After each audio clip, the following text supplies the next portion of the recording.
भट्टीअ जे बारे में, जंहिंजी तबियत अचानक ख़राब थी पई ऐं एक्स भट्टीअ खे जेको आहे सो हॉस्पिटल खणी विया। उन जी दिलि जी बाईपास थी। उन में कहिड़नि कहिड़नि सिंध जा जेके नामवर फ़नकार आहिनि ऐं कहिड़ा कहिड़ा ड्रामनि जा अदाकार आहिनि जिन्हनि एक्स भट्टीअ जी मदद कई ऐं सिंध गवर्नमेंट सकाफ़त खाते उन जी कहिड़ी कहिड़ी मदद कई। त दोस्तो मां तव्हांखे हिकिड़ी ॻाल्हि ॿुधाईंदो हलां, एक्स भट्टीअ जी जेका आहे तस्वीर जेका वायरल थिए पई, जंहिंमें खोड़ सारा माण्हू वीडियो पिया ठाहिनि त एक्स भट्टी वफ़ात करे वियो, दुनिया खे छॾे वियो। लेकिन एक्स भट्टीअ जो इहो फ़ोटू उन अस्पताल जो आहे जिथे एक्स भट्टीअ जो बाईपास थियो दिलि जो। दोस्तो सिंध सकाफ़त खाते घणा पैसा ॾिना एक्स भट्टीअ खे ऐं ॿिया जेके सिंध जा फ़नकार आहिनि, गुलूकार आहिनि, उन्हनि केॾी मदद कई। एक्स भट्टी हिकु सीनियर सिंध जो हिकु बहितरीनु फ़नकार आहे ऐं मोहब्बतनि जो माॻ हिन वक़्तु जेको ड्रामा सीरियल हले पियो सिंध टीवीअ ते, उन में हिकु बहितरीनु किरदारु आहे एक्स भट्टीअ जो।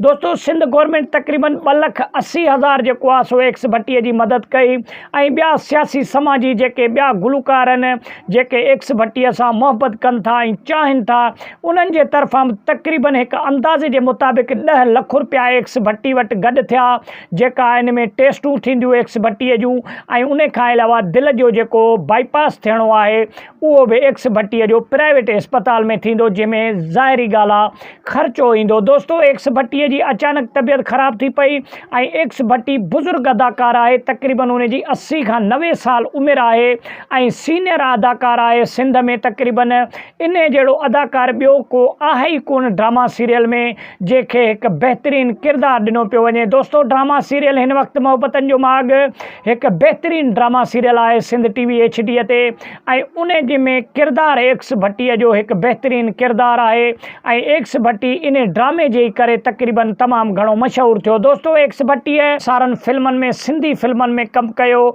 ऐं एक्स भट्टी तक़रीबन अंदाज़े जे मुताबिक़ 1985 खां वठी इन ड्रामा इंडस्ट्रीअ में जेको आहे सो मुंसलिल आहे।